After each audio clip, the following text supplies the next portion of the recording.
Oui Vincent, alors je vous rappelle que Sandrine et Paul ont créé une ferme lainière. Je suis ici au milieu de l'enclos des alpagas, un animal qui est très réputé pour la qualité de sa laine. Salut toi. Je vais retrouver tout de suite Sandrine.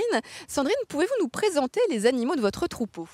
Alors, nous avons Walnut et Peanut, qui sont les premiers alpagas qui sont arrivés à la ferme. Les plus foncés, hein? Les deux plus foncés, dont Walnut qui est là, et Chocolat et Obi-Wan qui est l'alpaga blanc. Ce sont des animaux qui vivent toute l'année en extérieur. Est-ce que c'est pour que justement ils fassent une laine un peu plus épaisse quand l'hiver vient? Pas forcément, en fait on sélectionne nos animaux au départ pour la qualité de leur laine. Ensuite c'est plus un choix pour leur bien-être, hein, qu'ils soient en extérieur. Mais parfois c'est même peut-être un petit inconvénient parce qu'ils vont attraper des ronces ou des petites choses qu'il faut ensuite qu'on enlève sur la toison avant de transformer la fibre. Alors cette fibre justement transformée, hop, j'enlève les petits graissins qui étaient prévus pour en friandise.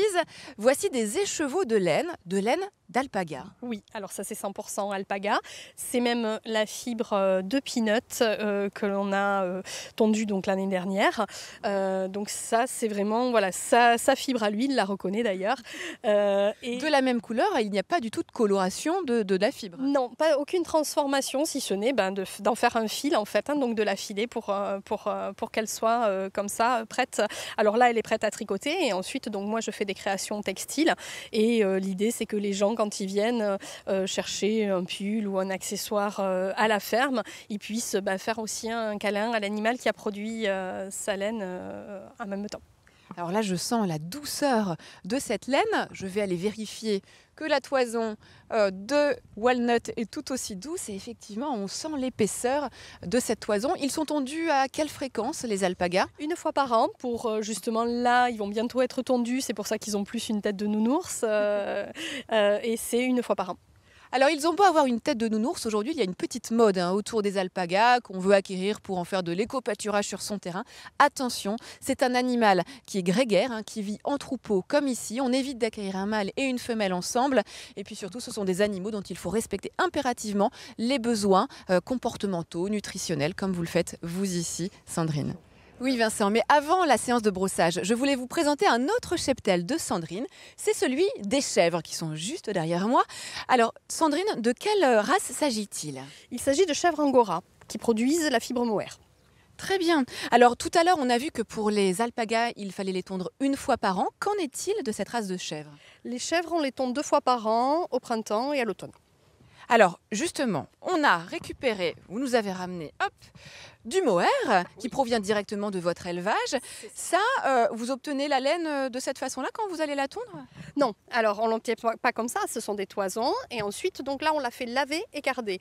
C'est-à-dire que les chèvres donc ont du suin comme les moutons. Oui. Et le sébum qui donne l'aspect très graisseux de la peau. C'est ça. Et donc du coup il faut effectivement la laver avant de pouvoir la travailler. Donc moi avec ceci je vais faire du fil donc au rouet à la main. Mais d'abord effectivement il faut qu'elle soit lavée et gardée. Alors voilà, ça c'était pour les chèvres. Je vous laisse attraper l'autre animal dont on va s'intéresser aujourd'hui, c'est le lapin, un lapin angora.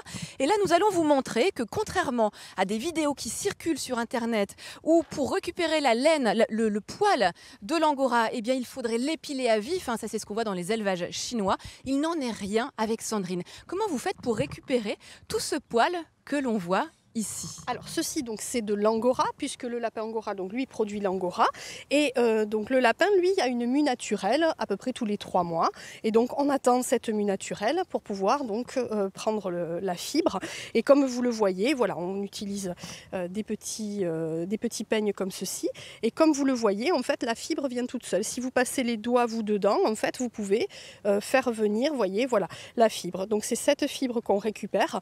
On met jamais le lapin à nu bien sûr. On lui laisse du poil puisque ce qu'on enlève c'est que le poil mort. Et on lui laisse le poil vivant, le cycle de repousse naturel du poil, on n'enlève que le poil mort, ce qui n'est pas le cas dans les élevages chinois, d'où l'intérêt, l'importance de regarder quand on achète de la laine angora, d'où provient la laine que vous achetez pour vos vêtements.